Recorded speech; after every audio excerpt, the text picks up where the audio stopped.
Hi, my name is Matthew Barbercheck, also known as the Jack of All Learning, because I'm the Jack of All Learning. That's why.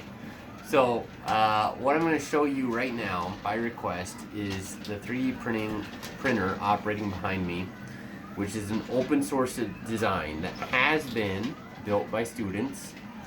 This same design that you're looking at right now has been built by students, and I've built a couple of them myself.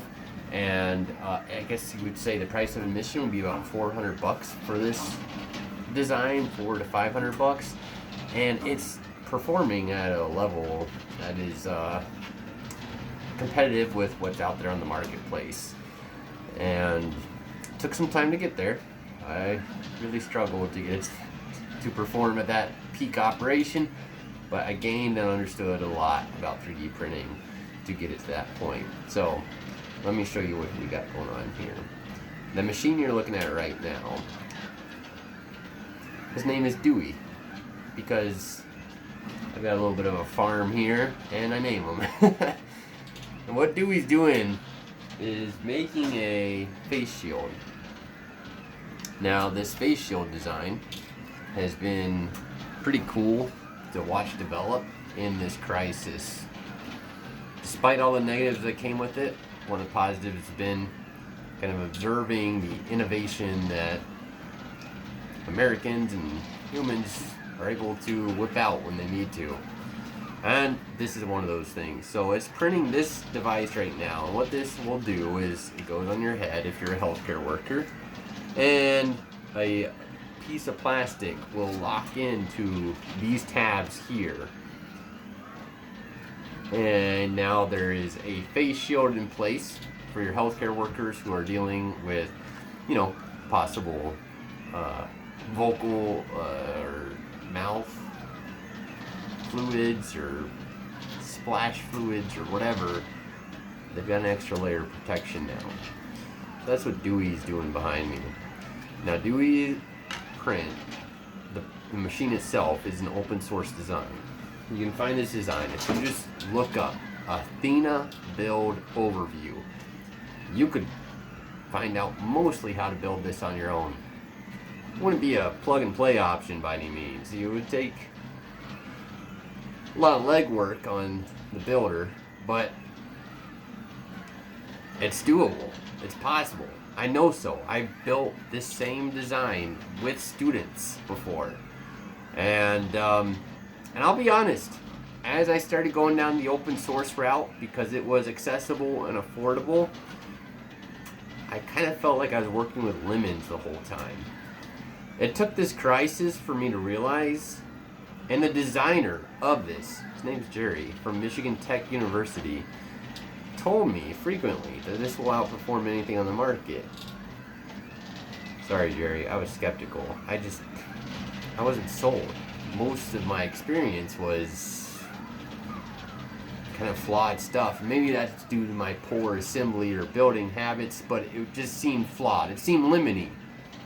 Well, this crisis kind of gave me an opportunity to really dial these in, and he's right. Right now, I can whip one of these out in about 25 minutes.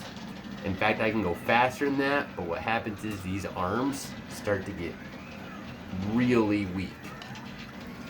And that has to do with the movement arms that you're looking at right now. These movement arms, I'm going to rip one off one of my other machines here. And just kind of give you an FYI.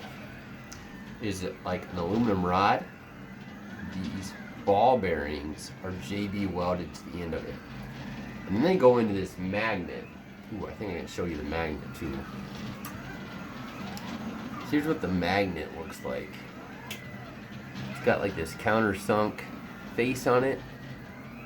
It's kind of hard to tell in the image there, but it's perfectly suited to create almost like a ball joint movement arm.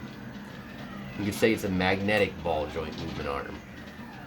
But that's what's happening from right there, where that carriage is moving up and down, to right there, where that extruder head is moving back and forth, is this style of connection. and you can get them cooking. So I just kind of wanted to provide that perspective of the open source industry and the cottage industry and what it's able to do when it really has to. Hopefully we don't have frequent opportunities for it to show off what it's fully capable of, but it's capable of a lot. And I'm happy to say it feels good to be part of that if the need arises. So just a quick video from the Jack of All Learning showing what he's up to, and hopefully the rest of you out there are staying safe and healthy. And if you got any questions or want to see any more particular coverage, let me know. Also, if you can help us get our hands on filament, we're running out, let us know. I'll post a link below to an Amazon wish list. It will, if you contribute, it will directly go to the benefit of healthcare workers and or students in the learning realm. By that I mean just like your K through 12 students. One of those two groups will see the direct benefit of that contribution, and we're going to keep fighting the good fight. I hope you will too. Talk to you guys later.